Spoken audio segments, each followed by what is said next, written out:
Alors aujourd'hui, on navigue dans les bureaux de Drouot Avocat et on va tout droit vers le bureau de Benoît, puisque c'est avec Benoît qu'on fait la vidéo du jour. Voilà Benoît d'ailleurs. Ah oui, c'est Emmanuel. Bonjour Benoît. Bon, je suis prêt. Très bien, écoute, on a fait au plus vite parce que je sais que tu es occupé aujourd'hui, que tu as besoin de te concentrer. Écoute, puisqu'on fait la vidéo du jour avec toi Benoît, est-ce que tu peux juste nous situer le contexte de ton affaire? Oui, alors là, bon, c'est une affaire qui me prend aux tripes. Parce que là, je vais défendre une directrice juridique qui a été en fait écartée de son poste. Bon, c'est vrai, atteinte d'une maladie assez grave. Elle a dû se faire soigner et puis à son retour, elle a retrouvé quelqu'un dans son siège. Et donc, alors on aurait pu imaginer qu'elle serait reclassée à un poste équivalent, mais elle ne l'a pas été, on l'a placardisée, donc elle a eu des conditions de retour très vexatoires. Je pars dans quelques minutes pour le plaider. Bon, est-ce que j'ai bien mon dossier, tout est prêt. On va au Conseil de prud'homme de Paris, qui est la juridiction compétente dans ce dossier pour trancher le litige que je vais maintenant plaider.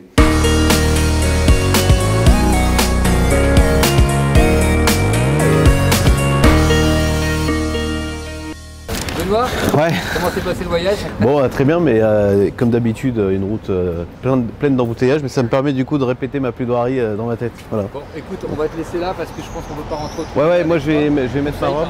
Ouais.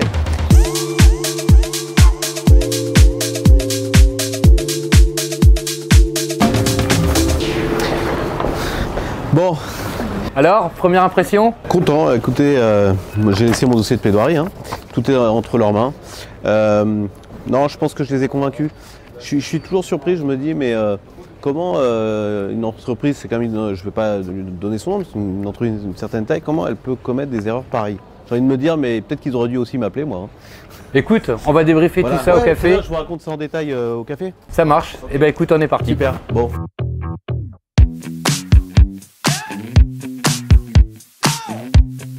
Benoît, nous voilà de retour du Conseil des prud'hommes.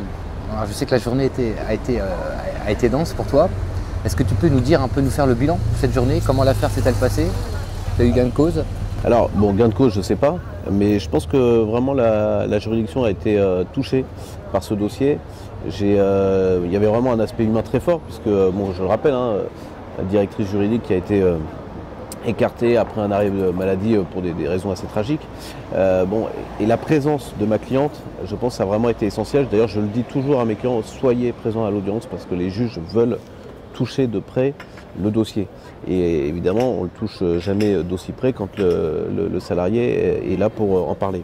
Et donc, véritablement, j'ai eu je pense un effet d'audience important parce que en toute conclusion, lorsque j'ai dit mais demandez-lui à elle ce qu'elle a ressenti dans cette décision profondément injuste qu'elle a subie. C'est vrai, le fait d'avoir expliqué au juge, mais vous comprenez, moi, du fait de ma maladie qui est encore là, pour me lever le matin, j'ai besoin de travailler. Si je n'ai plus de travail, je n'arriverai plus à avancer. Je pense véritablement qu'elle a touché au cœur les conseillers. Il y a tout l'aspect juridique que j'ai plaidé, évidemment. Hein. On ne peut pas remplacer un salarié absent en maladie, ou en tout cas quand il revient, il faut lui trouver un poste équivalent. Donc cet aspect juridique, ils l'ont compris, mais là je pense qu'il y a eu l'aspect humain en plus, et véritablement j'espère lui avoir obtenu gain de cause. Donc si je comprends bien, Benoît, je suis une entreprise, je suis un salarié, j'ai un problème lié au droit du travail, je viens te voir. Ah oui, mais il ne faut pas hésiter, il faut appeler. Déjà on commence par se parler, moi souvent je reçois en consultation et après on démarre. On démarre, mais il faut d'abord qu'on se voit, qu'on prenne le temps de se voir, alors soit en visio, mais moi j'ai vraiment besoin qu'on pose les choses et après on démarre et comme je vous le disais, voilà, j'ai cette double casquette, je ne suis pas le seul à l'avoir, défense salariale, défense d'entreprise, et elle est précieuse. Donc les portes du cabinet sont grandes ouvertes, vous savez maintenant comment je travaille, je vous attends, je pense que la vidéo est terminée maintenant. Moi il faut que je retourne bosser sur mes autres dossiers et écoutez, voilà, merci de m'avoir écouté en tout cas. Merci Benoît, tu m'as fait la conclusion, j'ai rien eu à faire à Lyon, c'est parfait. À bientôt. Ouais, à bientôt Emmanuel.